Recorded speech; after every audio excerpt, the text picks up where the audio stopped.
What up, cooks? It's your boy, the hater, up in this piece.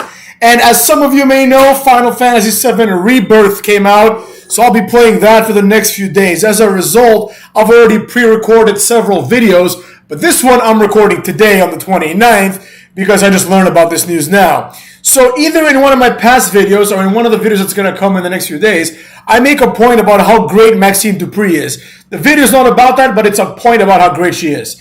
Now, with that being said, the news that's going on is that apparently some fans booed Maxine Dupri at a live event, and now all these wrestlers are standing up against her. Now, I'm going to take a different approach to discussing this because, quite frankly, I don't care if people boo or cheer someone, right? The way that wrestling works is that the WWE, generally speaking, invites fan engagement, right? They invite fans to boo. A lot of people are like, I paid for my ticket, I should be able to boo who I want. Which is true in WWE, right? You can't really take that argument and extrapolate it to other forms of art. So it's not really the strongest argument, right? It's like if you go watch a play and the actor's bad, you're supposed to be quiet, right? If you go watch a comedy show and the comedian's not funny, you're supposed to be quiet, otherwise it's heckling, right? But wrestling is presented as a sport, and the fans are encouraged to cheer and boo, right? This is just obvious from the history of wrestling, but also from wrestlers having these simplistic entrance themes, right? They're basically designed so fans can go, whoa, whatever, depending on the beat, right? So I personally think it's perfectly fine for the fans to boo Maxine Dupri. I like Maxine Dupri, but I get it. Some people really care about the in-ring stuff, right? I think it's a waste of time, but whatever, it is what it is, right? Now, let's get to the second point that I wanted to make here. The fact that all these wrestlers are defending her, right? Now, I haven't seen this match that she was booed for. I don't really care, to be honest, right? But I've seen Maxine Dupri do her 3 moves on Raw, and quite frankly, I can't say for certainty that she's any worse than Becky Lynch. Oh, Becky Lynch had a 10-star match. I don't care, right? I don't care. I think they're in the same level, personally, cucks. You understand me? So the issue that I have here is that who in the blue hell are Becky Lynch and even Rhea Ripley and, Jade Cargill, who is probably my other favorite, right?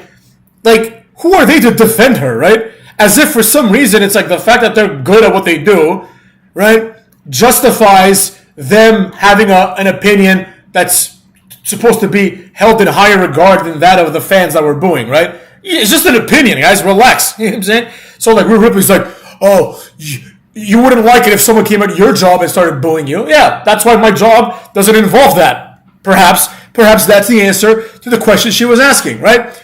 But the thing that I found the most offensive, if you will, not offensive because I don't really care, but the thing that I found the most troubling is this idea that a lot of these women, and even men, I don't know who else defended her, I just saw a bunch of women, but they have this impression that wrestling is this a highly respectable craft. Right? Now, I'm not saying that wrestling doesn't involve athleticism. Obviously, it does, right? But it's mostly acting. It's mostly acting and low-level athleticism. Because if it weren't low-level athleticism, people like Dusty Rhodes would never be able to do it, right? People like Omos, who can barely move around, wouldn't be able to do it. People, there's a lot of people in WWE history and WWE right now that just wouldn't be good at any other sport. Do you think that what's his name? He was Jonah in New Japan. Bronson Reed. You think Bronson Reed would be good at any sport? Right? You think Keith Lee can run 3 miles? You know what I'm saying? I mean, maybe. I highly doubt it, though. You know what I'm saying? So it's not this sport where, the craft is something you hone for decades and decades. It's just fake fighting, right? It's fake fighting. It's so easy that Bad Bunny can pick it up as a hobby and have a great match. It's so easy that Logan Paul, who actually is athletic, can come in and basically be better in the ring than almost everyone in the company, right? I'm not going to sit here and listen to people who pretend that that's not true, right? We all know that it's true. Let's compare Jimmy Uso and Logan Paul. Objectively, who is better in the ring? The answer is obviously Logan Paul, who's been doing it for a year and a half. Jimmy Uso's been doing it his whole life, right? And yet somehow can do it as a hobby and just become better than you, right? Do you think that if Logan Paul started kicking a soccer ball around as a hobby, that he would score more goals than, Haaland or Ronaldo, right? Absolutely not. because he's not athletic enough to do that. He is, however, athletic enough to be in wrestling. And we're not even talking about wrestling. I hate to bring this up again, but we're talking about women's wrestling, right? Let's be real. Let's be real. And I know some people really like women's wrestling, and all the power to you, man. I don't care. Like what you want. But let's be real. Becky Lynch is not athletic.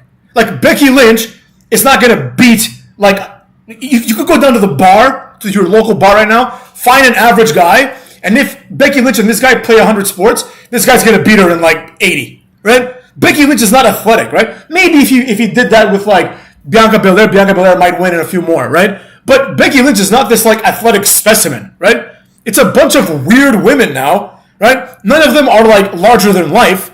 So it's I'm not exactly convinced that just because they booed Maxine Dupri and they didn't boo Becky Lynch, that there's a skill gap, right? In fact, I have only one group to blame, and that is the neckbeard demographic. The people that are actually there to see good fake fighting, right?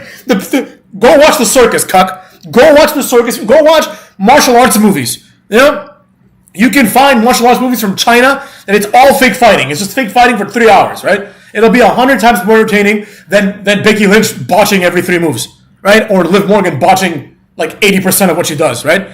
So it's this idea that Maxine Dupri has to get better, right? Which is kind of one of the themes of this entire circle jerk, right? The entire theme was Rhea Ripley was she's learning to get better.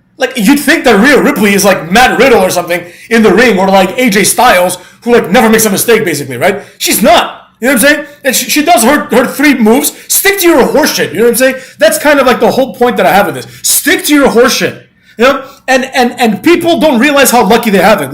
The fans could easily decide to boo, I don't know, Becky Lynch instead of Liv Morgan, or instead of Maxine Dupri, or instead of whoever. They can choose whoever they want, because it's not there's this visible discrepancy. Wow, how good is Becky Lynch in the ring? She's shit. She's garbage. She barely can do the moves, right? Everything looks fake when she does it. It looks choreographed, right? So fans could easily boo her. But she and others, mostly it's Becky Lynch, but all the others are also wow, this is unfair. How about be better at your job? Your job is to be in front of the TV, right? In my opinion, like I said in either a past video or in a video that's coming in these next few days, Maxine Dupri is one of the best ones because she's attractive and she's charismatic, right? Becky Lynch is just she used to be attractive. Now she's all weird looking, right? And she's still sticking to her Conor McGregor gimmick. She's there's nothing original about her. There's nothing that she does that's great, right? So I've never really seen the big deal about Becky, right? There's a few Bianca Belair, Charlotte, hopefully Jade Cargill. There's a few that are actually athletic. Charlotte, for example, is an actually athletic woman, right? But we have to be realistic, right? And if there's any theme that I want everyone to take away from this, is that realistic stuff matters and it sells, right? At the end of the day, it's okay for Maxine Dupri to have a match against, I don't know, Doudrop. I don't care who she was wrestling, right? Have a match and lose, right? She sucks. She's new. She loses. What's the big deal, right? Why does everyone have to be this legendary status type person, right? Why are the standards so high? It's a fake sport. You know what I'm saying? Like Logan Paul is believable, right? And as a result, he gets treated like he's believable. He also happens to be a celebrity, right? But we've seen time and time again that Pat McAfee, Logan Paul, Bad Bunny, there's only 2 possibilities. Either pro wrestling is easy as shit, right? Or the 3 people that I mentioned are all world-class athletes. And they're not, motherfucks.